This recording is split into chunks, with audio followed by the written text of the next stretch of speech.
But My first, cousin I Ethan and got you, I bro. grew up together, but I never liked him.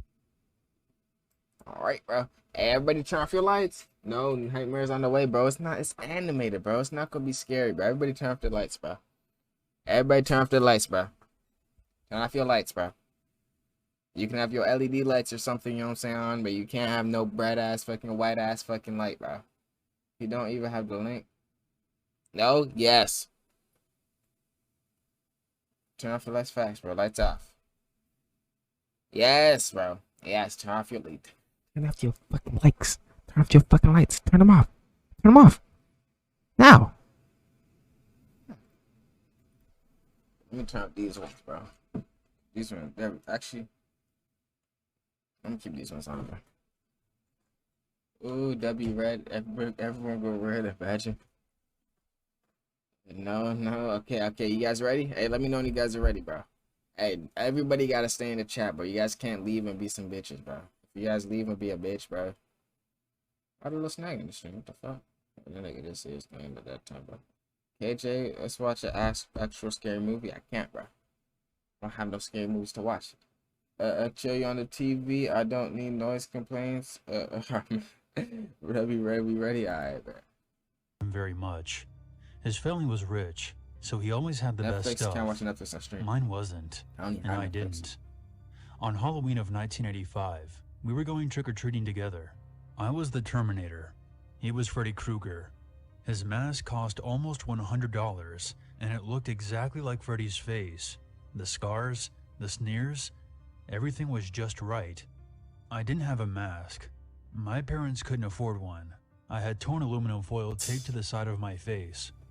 It was meant to look like the Terminator after some skin had been ripped off. Bro, what is this, bro? A few splotches of ketchup on the foil were supposed to look like blood. As soon as it dried, it looked very little like dried blood, and very much like dried ketchup. Despite my terrible costume, I was still excited to trick or treat. We didn't have candy very often at home, except maybe on Easter. My parents encouraged me to go to as many houses as I wanted to get all the candy I would be able to eat. It felt good to know they wanted me to be happy. Ethan and I went out at sundown and visited house after house. Every time the homeowners would gush over Ethan's mask, they would tell him how scary it was, how realistic. Then they would turn to me and ask me who I was supposed to be. I would answer, and then they would say something like, "Oh, of course. How could I have missed it?" I could tell they felt sorry for me. One even handed me a few extra pieces of candy. When we were done, our pillowcases were stuffed with treats of every sort. We began the long walk back home. As we went, Ethan rooted around his bag of loot. I could hear him grumbling and complaining through his mask. Then he started throwing candy on the street, stuff he didn't like. The fuck? Ungrateful. Go ahead and pick nigga. it up if you want it, Bill. I know you can't afford to let anything go to waste. He called out, heaving handful after Why he handful got into the titties? gutter. I didn't say anything, but I reached into my pocket and pulled out a lighter and 2 cigarettes I had stolen from my dad. You I'd been smoking nasty. on and off for the last few months. Even at 13, I knew it was bad for me. 13? I just didn't How's care. it scary, bro? It made me feel good. I stayed a few steps behind Ethan as he tossed more candy away. That motherfucker's stressed out, As much bro. as I hated myself for it, I ended up picking up a few pieces off the ground Shit, and I putting would them too. in my bag. Ethan caught me once and laughed. I do. Imagine you You're gonna nasty. be as fat as your mum if you eat all that. I ain't I gonna kept lie, my I'm mouth beautiful's shut. at. Nope. Yo, Is you see, that you why a she bitch, got bro. fired from the restaurant? I beef fool Did ass, she bro. eat a customer's food? I beef I knew fool's Ethan ass, was bro. joking, as he did often. That ain't a joke, bro. I'm You ain't sure in joking his with my mind mom. he You thought he beat was your being ass, nigga. harmless and playful. Still, I told him more than a few times to leave my mom out of the jokes. She had diabetes, and she hadn't mentioned it to anyone other than my dad and me, but the doctor told her that she might end up losing her foot. Damn. That's why the restaurant had to let her go. She couldn't walk around and wait tables anymore. Change the subject, Ethan, I said. I knew he heard me, and he didn't talk for another minute or so, until he did again. Hey, you think her and your dad still fuck? I wonder how he even manages to get it in there. He That's cackled, fucked up, bro. then insisted. Okay, I'm sorry. I'm done. Promise. I seethed as we took a shortcut through the elementary school soccer field. Let's stop here for a minute. Ethan said. We had gotten to the school's playground. Oh, man's facts, I bro. bet I could scare the shit out of Facts, I'll some be kids if flat, they come bro. by. He sat on one of the swings with his pillowcase on his lap. He kicked his legs and the swing moved back and forth. I stood there, hating him. I think I see some kids coming over the hill, I told Ethan. I'm going to hide behind the slide and sneak up on them if they come over to you. Go for it. Ethan told me, his voice deep and distorted through the mask. I left Ethan on the swing set and walked over to the slide. I watched him on the swing as his hateful words rang in my ears. Tears came to my eyes as I remembered my mom smiling from her spot on the couch as she encouraged me to go out and have fun. She was such a good person. She never said anything negative about Ethan. In fact, she always complimented him on his grades and his wins in basketball and even his looks. You're going to be a handsome man someday, Ethan, she told him. I bet we'll see your face in a magazine someday. Even after her kindness, Ethan still felt it was okay to trash her. I heard Girl!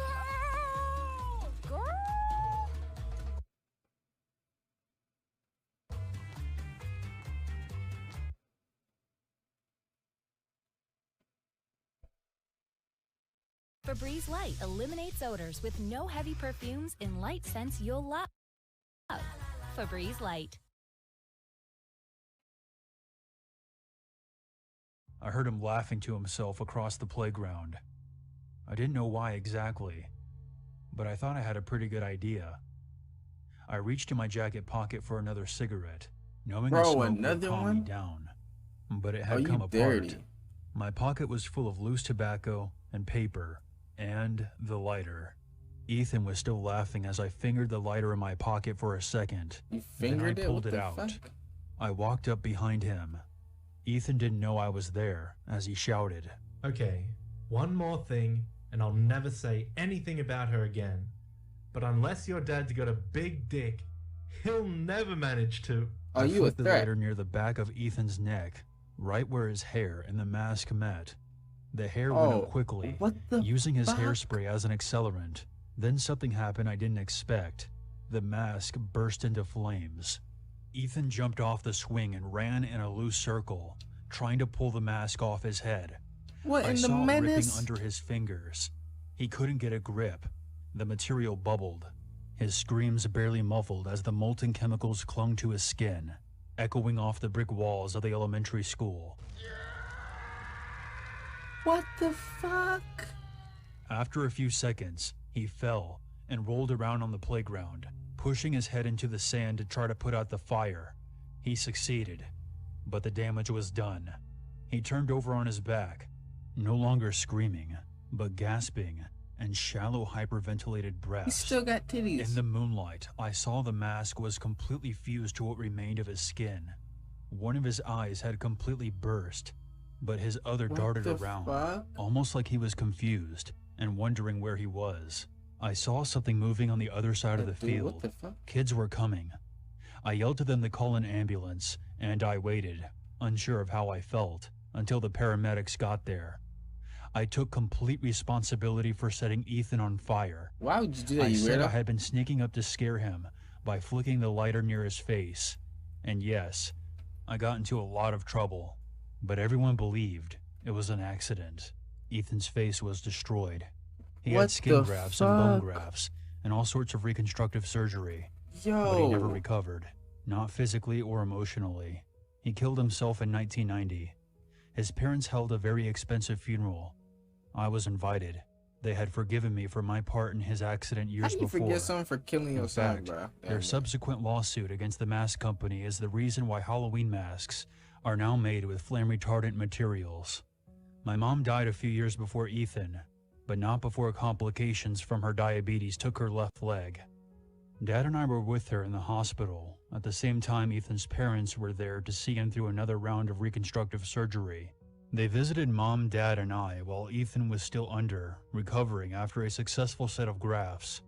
We chatted for a while about Mom's hopes for recovery, and then the topic moved to Ethan. Ethan's mom was gushing about how a plastic surgeon had recently joined the hospital after working in Switzerland. He was the best, apparently. He had taken on Ethan's case earlier in the year, albeit remotely. He wrote a substantial article about the new techniques he would be employing. In the world of plastic surgery, it made a big splash, if only for its ambition. Ethan's mom reached into her purse and pulled out the publication. She flipped it open to the page that showed various photographs of Ethan's burns, along with notes and explanations the doctor had written to accompany the article. I could tell Mom was holding back tears. I knew why, too. Her eyes met mine, and she couldn't hold back any longer. She began to weep. Dad and Ethan's mother held her while she cried. I just watched. Mom was thinking that she had been right all those years ago.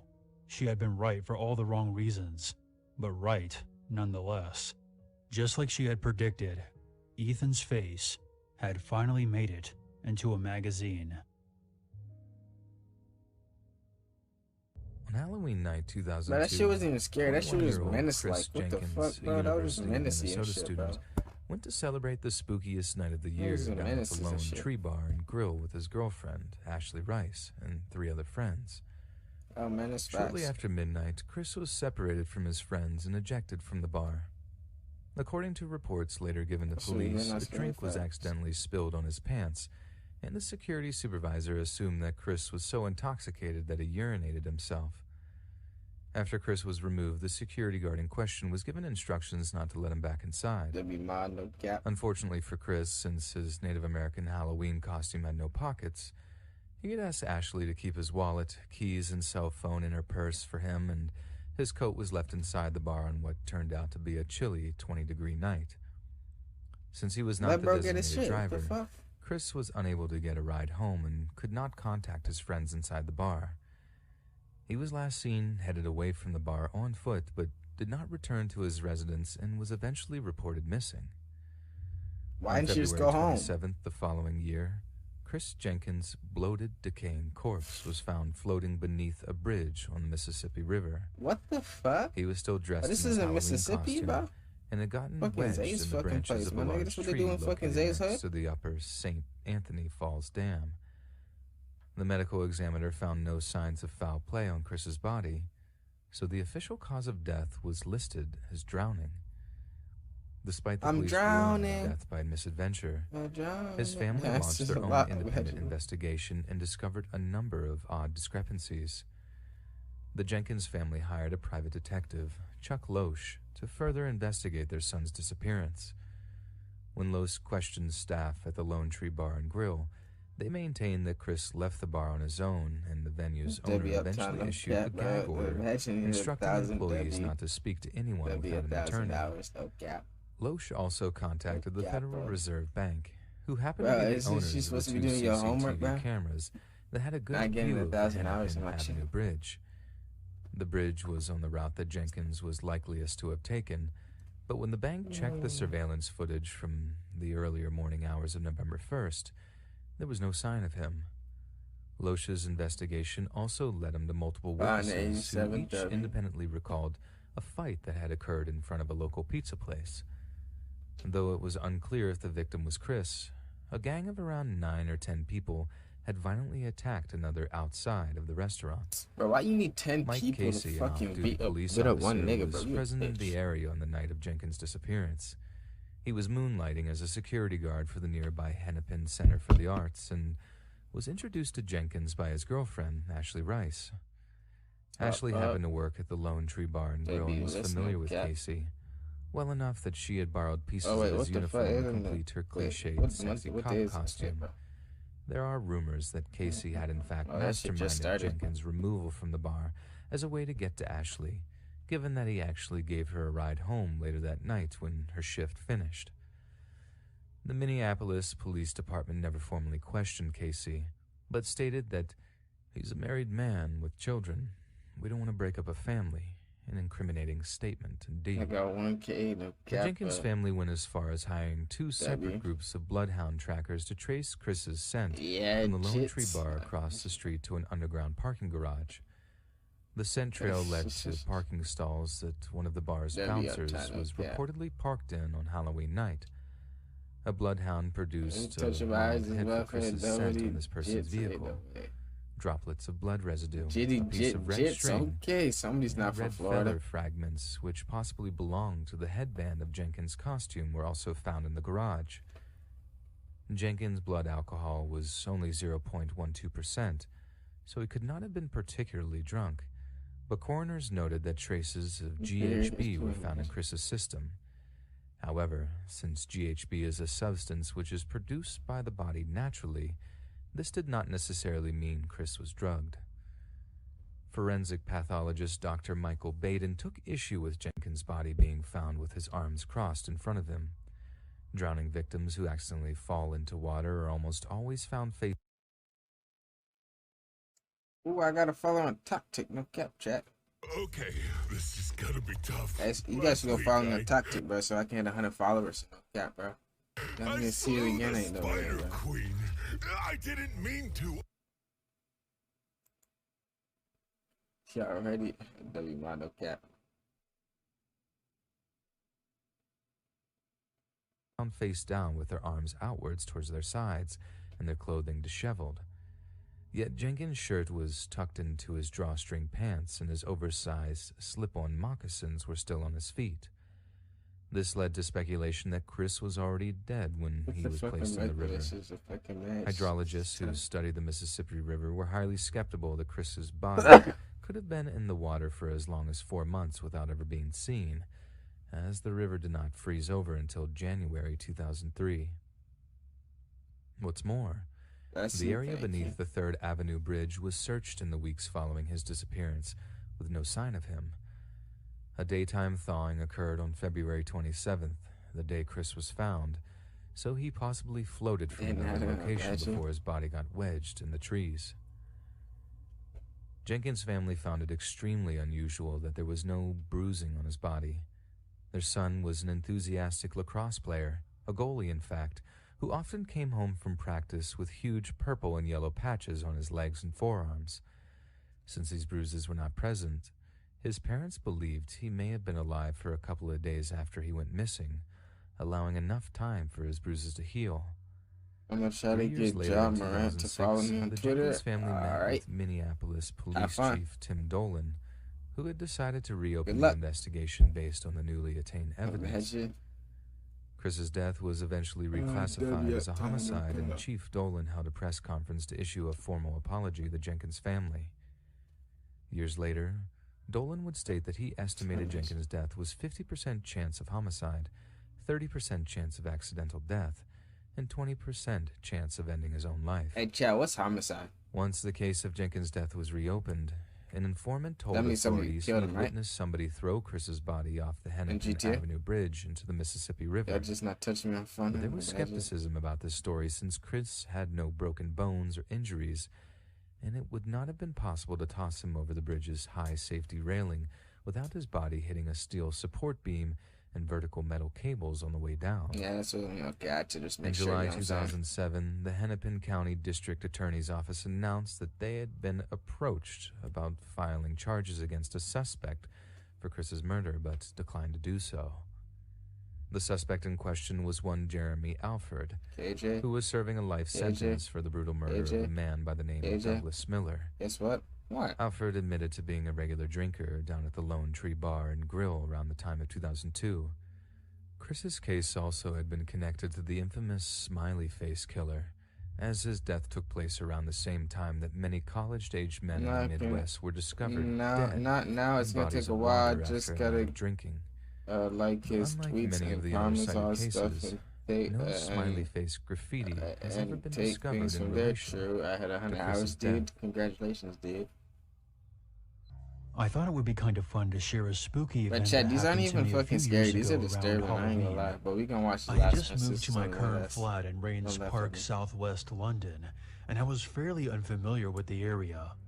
Now, my current bosses and supervisors know that I'm fighting a losing battle when it comes to the reliability of the Southwest trains, and as a result have less than reliable timekeeping when it comes to arriving to work on time. a battle that I had hoped to circumvent with the purchase of a bicycle. Sadly, though, Sounds the London like weather and my a inherent way to get a idleness girl jointly to talk conspired to to. once What the again fuck? force me to take the trains to and from work. While some people are more than aware that the trains keep me from arriving to work on time, not many of you are aware of the troubles I have returning home.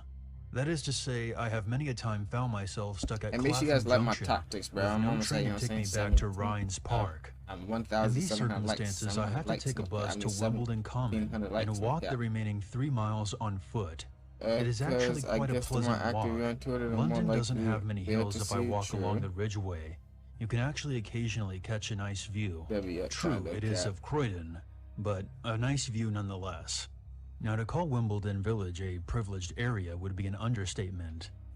The driveways are home to sports cars and luxury utility vehicles, so you can imagine I have very uneventful walks home.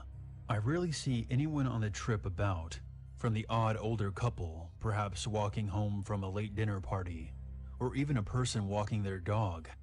The neighborhood is quiet and gets to bed early, and that night was just like the others. Initially, I had gotten off the bus at the War Memorial, walked through the village center, and turned onto the Ridgeway. My phone battery had died somewhere between Wandsworth and Southfields, so I had to do the walk without music, and this always made the walk seem longer. My usual practice was to walk along and look at the houses and try to guess what the people that lived in the houses would be like. Fast car, business types, SUV and toy still in the front yard, larger family, that kind of thing. I was playing my game and decided to have a cigarette, so I stopped. I was searching for my lighter and looking around when I noticed that I was not the only one on the street. Now, this was unusual, but hardly alarming. What was strange, however, was that the person wasn't the sort I had grown used to seeing. It was a young lady. She appeared to be drunk, or tired, perhaps. I lit my cigarette and paused for a second. Just a quick second to judge to see if she would be capable of making it home by herself, or perhaps maybe she would need me to call someone for her. It was at this point that I realized that she was crying. I started to walk over to her to make sure she was all right. She stopped walking and immediately froze. I noticed that she was in some sort of Halloween costume, a schoolgirl in fact. And as I got closer, I began to realize that she was in fact around the age of 15 or 16. She was deathly white. Her makeup must have been professionally done, or she had spent an incredibly long time preparing it. I began to think that maybe her friends had made fun of her costume, and she had run off from whatever party she had been at, drunk and upset. I started to feel a bit unnerved when I noticed that she was staring directly at me as I approached. I can assure you that in a city the size of London, we have an unspoken rule of avoiding eye contact with strangers at all costs.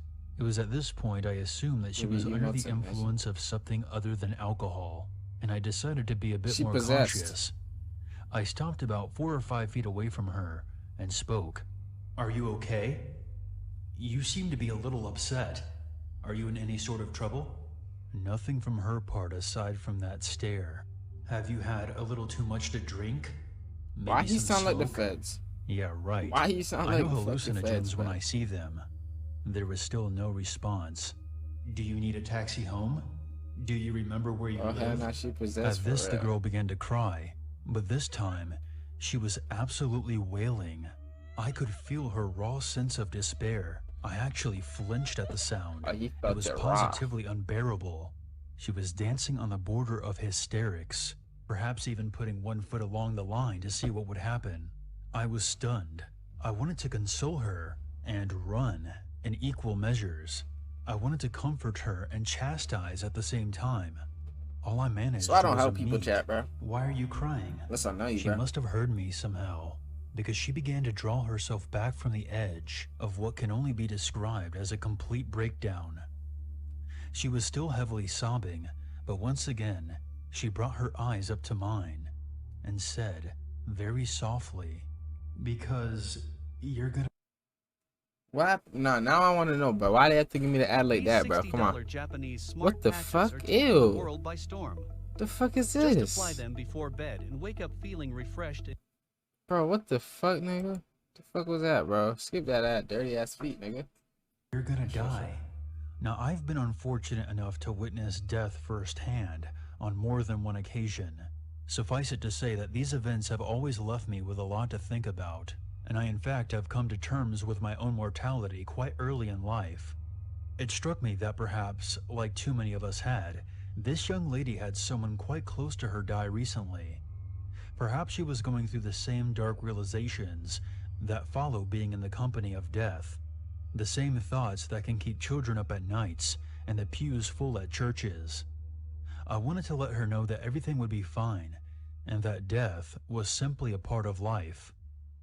All I managed, however, was a slightly incredulous, "I know." At this, she seemed slightly taken aback, almost angry. She responded, "You are going to die, and he is going to kill you." Alarms went off in my head. Dumb, bro. I began to feel a bit more Why threatened. he going up and down, bro? This nigga fucking. I decided right then and there This nigga that gotta be talking fucked this up or girl some down shit, bro. from whatever bad high she was on was no longer my responsibility. It Had was not the never your venerable Hunter responsibility. S. Thompson himself warned us of the dangers of underestimating the ability of a drug to take control of a person. Good luck, I said, and with that, turned and began to walk away. After about 5 steps, I quickly looked back to see her still standing there. She put her head down and began to audibly sob again. Why would you stop in the first place for this, that, bro? What the fuck?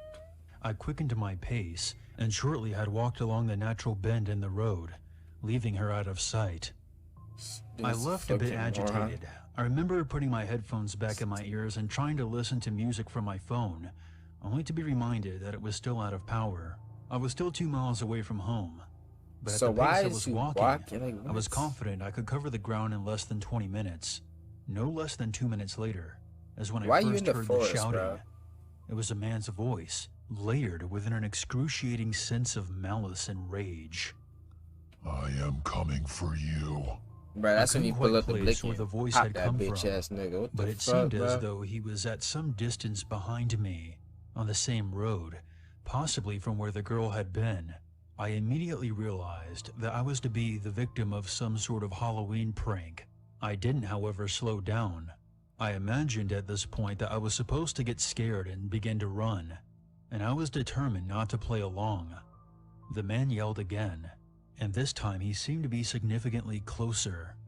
I hate you. What the fuck? Now the voice had seemed to come from somewhere close by behind me.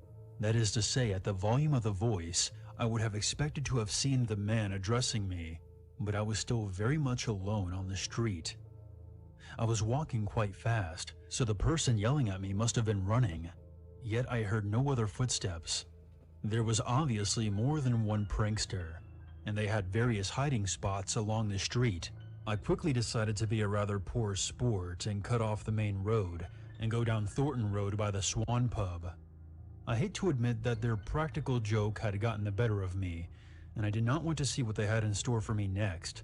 I made it to the front of the second house on the street when I heard that terrible voice shout at me again. You are going to die. This time the voice seemed to have come from the entrance of the street, less than 80 feet away, perhaps a last chance at scaring me before I disappeared into the darker side of the street. Since these streets were darker, I decided that I would lose no pride in starting to jog down the hill. I knew it was all probably fun and games, but the ferocity of the shouting left me worried that I could in fact be dealing with a real maniac. True, it would have been interesting to be a part of the most elaborate mugging I had ever heard of, but that voice just left me with the impression of true hatred.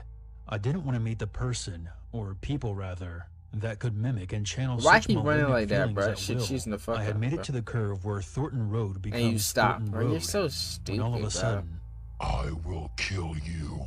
Niggas this time the dumb, bro. voice seemed to be directly to the right of me.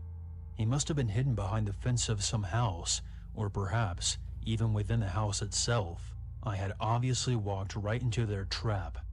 I broke into a sprint at this point. That's your Pride sprint? be damned. I began to run quite fast, and then faster, straight downhill. At this point, I actually was starting to panic. My mind was playing terrible tricks on me, and it seemed as though the voices were all around me, constantly yelling at me, constantly screaming. Up ahead So you don't was see the this main big ass road, nigga behind you, bro? Whirlpool Road to be precise. Well lit, busy, and I could hail a cab and be home in minutes. But the voices, the immensity. I hate you, you coward. Die. Die. Die. What Every the second, fuck, all around nigga? me, the adrenaline must have been heightening my every sense. I admit, I was scared, and it seemed as though for some reason, that terrible voice was booming off every surface on the street. It felt as though I was simultaneously running away and into a mad Bro, he's right rage. behind you. He's The literally words right felt like behind you. gusts of He's terrible literally hot right wind, there, bro. pushing Why its are you venomous running so anger at me. slow? I couldn't take it anymore. The voice seemed to make me share that same intense anger, and I thought to myself, am I the one shouting? And I felt like a victim. I wanted to fucking kill the people who were playing this fucked up trick on me. I felt the hatred. Time to die, coward. I hate you. I decided to give up. In one quick moment, I decided I would stop running as fast as I could and have a cigarette and wait What for these the people to show fuck? themselves. Bro, I what a fucking crackhead. Bro, I stopped running for my life when I'm about to fucking die because there's people that want to kill me to smoke a fucking cigarette. What a fucking dirty ass nigga, bro. You're dirty, bro. That's just disgusting. He stopped bro. running and what spun the around. fuck?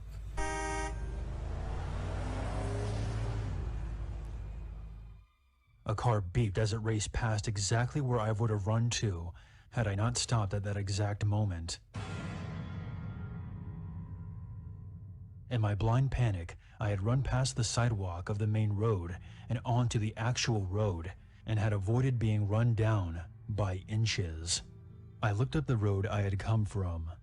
Darkness. Silence. Whoever had been up there was gone now. I lit my cigarette and took a few moments to calm down. What the fuck? Smoking had saved my life that night. No, the fuck I you went home after didn't. that, and nothing more happened to me. But as I was standing there trying to calm down, working through the panic and adrenaline, I seemed to remember hearing a soft whisper. Perhaps it's just my imagination, but I thought I heard a girl's voice, softly saying, "Not such a coward after all." Bro, what the fuck Jordan. was that? Bro, I'll be back. What the fuck, nigga? This nigga got it, bro. What the shit?